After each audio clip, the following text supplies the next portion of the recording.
সংসারে প্রত্যেকটা কাজেরই মূল্য আছে। মানে রান্না করাটাই কিন্তু বড় কাজ নয়। রান্নার পরেও যে সমস্ত কাজ আছে, ঘর পরিষ্কার করা, ঘর ঝাঁট দেওয়া, বাসন ধোয়া, এগুলোও কিন্তু এক একটা বড় কাজ। মানে আমরা হয়তো ছোট করে দেখি যে এগুলো কোনো কাজই নয়, এগুলো কোনো ব্যাপারই নয়। কিন্তু যারা হাউসওয়াইফ, যারা প্রত্যেক দিন তার সংসারের কাজ নিজের হাতে করে, যাদের কোনো হেল্পিং হ্যান্ড নেই, তারাই জানে যে প্রত্যেকটা কাজের কতটা মূল্য, তাদের কতটা কষ্ট হয় করতে। তো রান্না করার পর এখন চলে এসেছি আমি বাসনগুলো ধোয়ার জন্য। প্রত্যেক দিনই এই কাজটাই করি। তো ভাবলাম আজকে তোমাদের সঙ্গে শেয়ার করি। তো হ্যালো এভরিওয়ান, আমি সুপর্ণা। আমার একটা নতুন ফেসবুক ভিডিওতে তোমাদের অনেক অনেক ওয়েলকাম। তো আজকে রান্না করার পর আমি কি করি তোমাদের সেটাই দেখাবো। তো তোমরা যারা হাউসওয়াইফ আছো, তোমরা তো এইসব কাজগুলো করোই।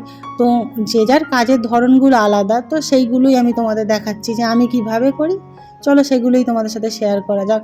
তো ওগুলো বাসনগুলো ধোয়া হয়ে গেছে। তো তারপরে আমি প্রত্যেক দিন যে লাতাগুলো ব্যবহার করি, প্রত্যেক দিন একবার করে ধুয়ে নিই। তাহলে একটা রান্না করার পর তেল চিটচিটে ভাব হয়ে যায় লাতাগুলোতে।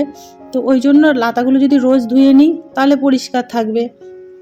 তো লাতাগুলো ধোয়ার পর এখন চলে এসেছি গ্যাস ওভেনটা ক্লিন করার জন্য।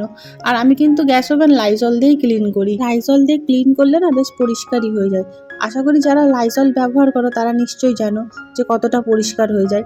আর যে মশলার কৌটোগুলো গ্যাসের পাশেই তো রেখে দিই, তো রান্না করার সময় না তেল ছিটকে পড়ে, তো সেগুলো একটু তেল চিটে হয়ে যায়। তো ওই জন্য প্রত্যেক দিন আমি ওই লাতাটা দিয়েই ওই কৌটোর পাশগুলো মুছে নিই, তাহলে বেশ পরিষ্কার হয়ে যায়। আর প্রত্যেক দিন করে নিলে না অতটা নোংরা জমে না। তো যাই হোক, এইভাবেই আমি কিন্তু পরিষ্কার করি। তো খুব ভালো করে রান্নাঘরটা একবার রান্না করার পরে মুছে নিই। তারপরে আবার সন্ধ্যেবেলাও একবার মুছতে হয় রুটি করার পর। মানে একদম ঘরের সামনে রান্নাঘরটা, তো চেষ্টা করি সবসময় পরিষ্কার রাখার।